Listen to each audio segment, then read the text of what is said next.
আচ্ছা বাবা, অজুর শুরুতে বিসমিল্লাহ, তাহলে অজুর শেষে কি? দোয়া।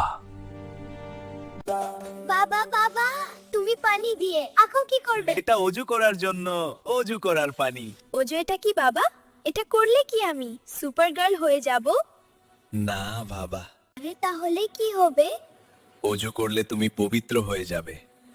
আর কি কি হবে বাবা? এটা নামাজের আগে শরীর আর মনকে পরিষ্কার করে বাবা। বাবা, তাহলে আমি এখনই ওজু করব। বিসমিল্লাহ বলে অজু শুরু করবে। বিসমিল্লাহ কেন বলতে হবে বাবা? আল্লাহর নাম নিয়ে শুরু করা। আচ্ছা বাবা, অজুর শুরুতে বিসমিল্লাহ, তাহলে অজুর শেষে কি? দোয়া। ওজুর শেষে কি দোয়া বাবা? অজুর শেষে আকাশের দিকে তাকিয়ে পড়বে, ওকে। কালেমা শাহাদাত পড়বে। আশহাদু আল্লা ইলাহা ইল্লাল্লাহ ওয়াহদাহু লা শারীকা লাহ ওয়া আশহাদু আন্না মুহাম্মাদান আবদুহু ওয়া রাসূলুহু। অজুর শেষে এখনো আমি কালিমা শাহাদাত পড়ব বাবা।